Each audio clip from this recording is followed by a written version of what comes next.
सावन के सोमवार के दिन, सावन का आखिरी सोमवार, देवादिदेव महादेव प्रसन्न हो गए। प्रथम सोमवारी निकल गई, द्वितीय सोमवारी निकल गई, तृतीय निकल गई, चतुर्थ आ गई।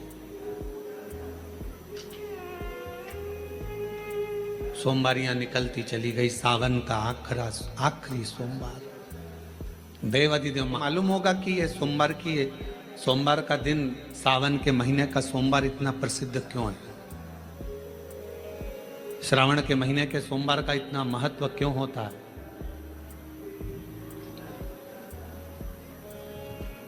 उसका एक कारण, सावन के सोमवार का इतना महत्व क्यों है? सारे सोमवार होते हैं, सारे श्रावण सोमवार का दिन होता है, सारे सोमवार मान्य होते हैं, पर सावन के सोमवार की इतनी महत्वता क्यों है? किस लिए? और शायद हमको लगता है कि जितने भी आस्था चैनल पर कथा सुन रहे हैं, जितने फेसबुक यूट्यूब पर कथा सुन रहे हैं, जितने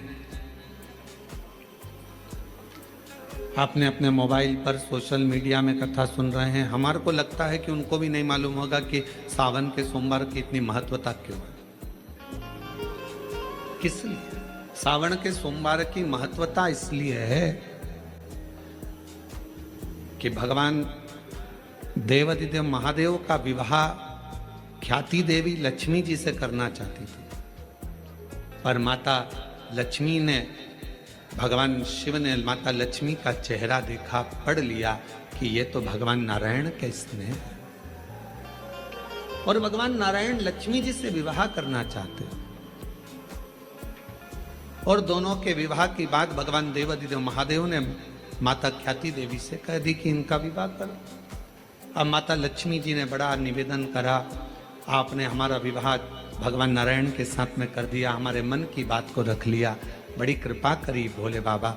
मेरा मन है मैं आपके चरणों की सेवा करूं, मुझे कोई सेवा आपकी बताओ। शिव मंदिर में कभी भी जाकर पंडित जी से मत पूछना कि यहां की कोई सेवा मुझे बताओ। भगवान के अन्य मंदिर होंगे तो वहां जाकर पूछना, देवी जी के मंदिर में यहाँ सेवा बताओ, राम जी के मंदिर में पूछना यहाँ सेवा बताओ, भगवान कृष्ण के मंदिर में पूछना हमारे लिए कोई सेवा बताओ, भगवान दत्त के मंदिर में पूछना हमारे लिए सेवा बताओ। सारे मंदिरों में जाकर कहना कि हमारे लिए सेवा बताओ, और शिव जी के मंदिर में जाकर मत कहो कि हमारे लिए सेवा बताओ। वहां तो झाड़ू उठाओ, सेवा में लग जाओ। वहां तो निर्माल्य पड़ा है, उसको उठाओ, विसर्जन में ले जाओ। वहां पोछा उठाओ, पोछा लगाना प्रारंभ कर दो, शिव जी का श्रृंगार करना प्रारंभ कर दो, शिव जी का सुंदर स्नान कराना प्रारंभ कर दो। शिव मंदिर में सेवा पूछी नहीं जाती, सेवा करी जाती। शंकर के मंदिर में कहना ना पड़े कि तुम्हें यह करना। शिव मंदिर में जाकर कभी नहीं पूछना कि मुझे सेवा क्या करना। शिव मंदिर में तो जाकर सेवा का क्रम करो। अब लक्ष्मी जी पूछ रही हैं भोले बाबा से, आप मुझे बताओ, मैं आपकी सेवा में लगना चाहती हूँ। शिव जी ने कहा कि मैं क्या सेवा बताऊं, आप जाओ भगवान नारायण की सेवा करो। तब लक्ष्मी जी ने सोचा कि देवादिदेव महादेव मुझे सेवा नहीं बता रहे हैं। सावन का महीना था, सोमवार का दिन था। माता लक्ष्मी पूरे सावन के महीने में शिवालय में जाती, शंकर जी के कैलाश पर्वत पर जाकर खूब सेवा करती। खूब लक्ष्मी को बुलाया, हे लक्ष्मी, पूरी दुनिया में केवल महासंबोधन मेरे नाम के आगे लगा है। लोग मुझे देवादिदेव महादेव कहते हैं। सारी पुराणों को केवल पुराण कहा जाएगा, पर शंकर की पुराण को भी महासंबोधन से संबोधित किया जाएगा, शिव महापुराण। लक्ष्मी, मुझसे जो जुड़ा हुआ है, मेरे नाम के आगे महासंबोधन लगा हुआ है, लोग मुझे महादेव कहते हैं। पर लक्ष्मी, तूने पूरे श्रावण के महीने में मेरी सेवा करी है, और आज सोमवारी के दिन तूने मेरी अविरल भक्ति को धारण करा है, बिना पूछे सेवा में, बिना दिखावे के तल्लीनता से सेवा करी है। मैं अपना महा संबोधन दुनिया में किसी को नहीं देता, आज तुझे दे रहा हूँ। और लक्ष्मी केवल लक्ष्मी नहीं रही, उस दिन से लक्ष्मी माँ लक्ष्मी। लक्ष्मी केवल लक्ष्मी नहीं रही, उस दिन लक्ष्मी महालक्ष्मी के संबोधन से प्रकट हुई। आज महासंबोधन लक्ष्मी जी को अगर किसी ने दिया तो भगवान देवाधिदेव महादेव ने दिया। और वह महासंबोधन कब मिला? सोमवार की इस श्रावण के सोमवारी के दिन जो हम व्रत करते हैं, साधना करते हैं, उपास करते हैं, अर्चना करते हैं। पूरे वर्ष आप सोमवार का व्रत करते हैं कि नहीं करते वो पता नहीं, पर सावन के महीने में 4-5 जो भी सोमवार पड़ जाएं, अगर उस पर अगर आपने व्रत कर लिया, व्रत को धारण कर लिया या शिवालय के जाकर भगवान शंकर की आराधना कर ली, तो पूरे वर्ष के सोमवार का फल सावन के महीने के 5 या 4 सोमवार में प्राप्त होगा। श्रावण के सोमवार की इतनी महत्वता है। सावन के सोमवार का महत्व क्या है, कोई आपसे पूछे तो आपको बताना चाहिए कि इस दिन लक्ष्मी को महालक्ष्मी कहा गया। शिव जी ने सफल, शिव के दरवाजे पर जाकर केवल आप सेवा करो, शिव के दरवाजे पर जाकर आप केवल जल अर्पित करो, शंकर जी की चौखट पर जाकर आप नमन करो, देवाधिदेव महादेव के शिवालय में जाकर प्रणाम करिए। भगवान शंकर की चौखट पर द्वार पर अगर आप जा रहे हो, 3 चीजें आपको मांगना नहीं पड़ेगी। जैसे लक्ष्मी जी ने शिव जी से नहीं मांगा कि मुझे महासंबोधन दो, लक्ष्मी जी ने नहीं मांगा कि मुझे भगवान विष्णु दो, लक्ष्मी जी ने नहीं मांगा कि मुझे ये देना। लक्ष्मी जी तो शंकर भगवान की सेवा में लग गई, तो लक्ष्मी जी को 3 चीजें अपने आप मिल गई। एक शांति हृदय की, दूसरा दिशा लक्ष्मी जी को कहाँ जाना है, और तीसरे नंबर पर सफलता। माता लक्ष्मी केवल लक्ष्मी नहीं रही, उनको महालक्ष्मी कहा। अभी तो कितना सुंदर है सावन का महीना, और वो महीना जो भगवान शंकर को सबसे ज्यादा प्रिय है,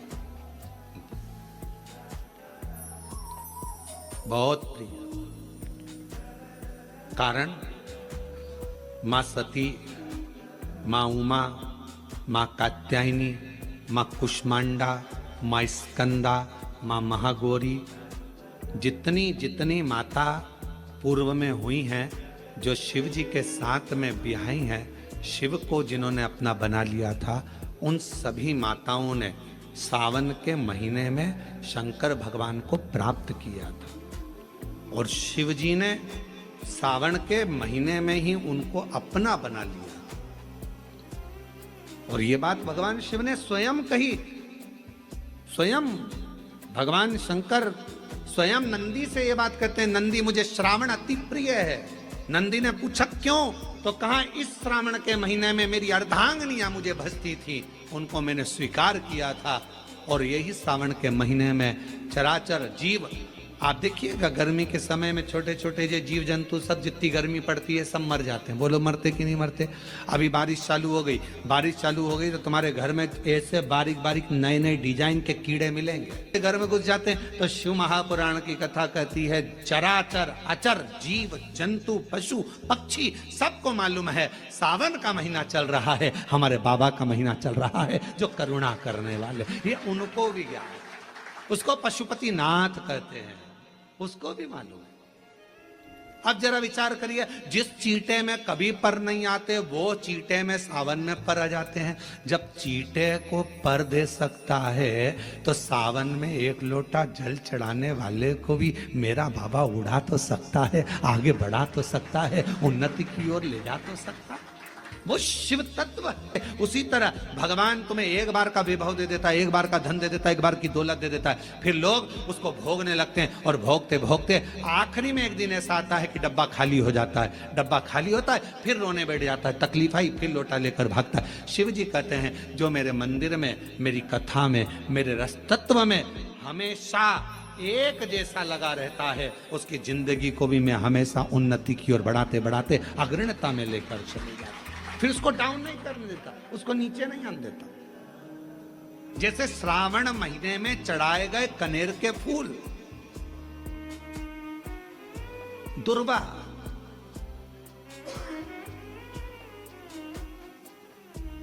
और हम सबसे कहेंगे, अब मान लो यदि कोई विशेष कोर्ट का केस चल रहा हो, कोई कोर्ट में कोई बातें चल रही हो, अदालत आदि में कोई कार्रवाई चल रही हो, कोई फाइल प्रशासनिक अधिकारियों के पास फंस गई हो और कुछ ना कुछ उसमें अपने को लगता है कि तकलीफ का प्रसंग है, तो हम कहेंगे शिव की आराधना करो, सत्यता पर जियो, और साथ में 5 दुर्वा, 1 कनेर का फूल पीला, 1 पीला कनेर, 5 दुर्वा, 5 बेलपत्र लेकर शिव जी के मंदिर में जाकर शिवलिंग पर समर्पित कर 2 लोटा जल सावन के महीने में उसी पर बेलपत्र कनेर के फूल पर चढ़ाइए। देवाधिदेव महादेव की कृपा होगी।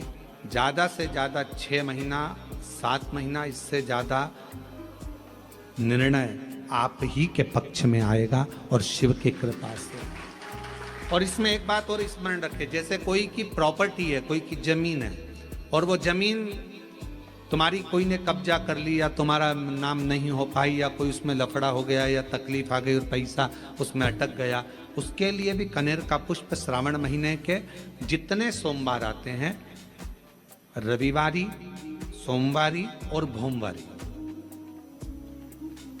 कौन कौन से बार हो गए? रविवार, सोमवार और मंगलवार, 3 बार। प्रथम दिवस में कनेर का 1 पुष्प लेना है, द्वितीय दिवस में कनेर के 5 पुष्प लेना है, और तृतीय दिवस में कनेर के 3 पुष्प लेना है।